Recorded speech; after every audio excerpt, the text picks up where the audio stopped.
I received a package from Deerma Philippines yesterday, and because I was so excited, diretso ko nang binuksan. They sent me the Deerma DX888 vacuum cleaner, which is a total upgrade from my DX700. Oh, parang nanalo sa loto kasi puti yung pinadala nila. It came with an installation guide, a user manual, and the warranty card.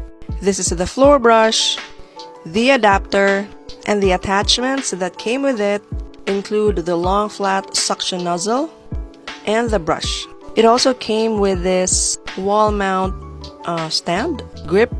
This is the handle, and of course, the vacuum main unit.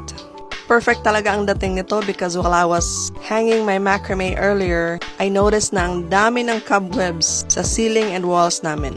I compared it with the DX700 attachments. The long flat nozzle of the 888 was longer, and the brush was also bigger. So this one, I think you tape it to the wall para nakatayo lang yung vacuum mo if you don't have a vacuum stand. So I guess I won't be needing that. It has 3 installation and cleaning modes, push mounting for floor cleaning, versatile mode, floor cleaning din, and the easy vacuuming mode for desktop cleaning. Syempre, I had to compare it with my Deerma DX700 vacuum.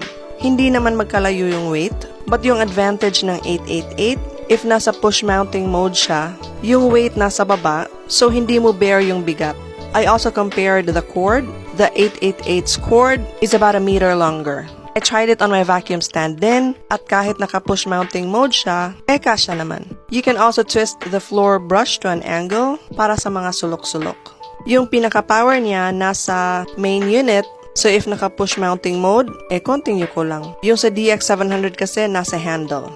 Both 220 volts, but yung 888 is 400 watts, while the 700 is 600. Yung power suction nito is 18,000 PA. Yung 700 ko nasa 15K lang. So definitely more powerful. Oh, ang dami ng dumi. Parang 30 seconds ko lang ginamit. The dustbin is easy to remove with just a push of a button. I switched to the versatile vacuuming mode and attached the long flat suction nozzle para matanggal tong mga cobwebs sa ceiling namin. Wala kasing molding, so ganyan yan. I also used it on the curtain rods and the cobwebs sa kabilang side. Yung mga naiwan na parang dark line, hindi yan dumi ha. That's the part ng wall na walang paint. Kita nga lang kasi walang molding. But it easily removed yung mga dust and cobwebs na nagpa-party sa ceiling namin. I also tried it on this decor, and buntik pa ako nagka-heart attack. Akala ko mapuputol yung dream catcher ko dahil sa lakas ng suction. Oh, inulit ko pa talaga. Overall, I'm very happy with it, and I think you will be too. Fun fact pala, my great-grandparents and grandparents were in the construction business, and I used to make these decorative blocks for fun. Gagalit yung tao ng mga lolo ko sa Ozamis kasi pinapakialaman ko yung mga paleta nila. I used the brush pala to clean the decorative blocks, and I was happy with the result. Everything is so easy to assemble and disassemble. Malaki rin yung capacity ng dustbin, so no worries if you're planning to clean the entire house. Isang disadvantage lang yung nakikita ko dito.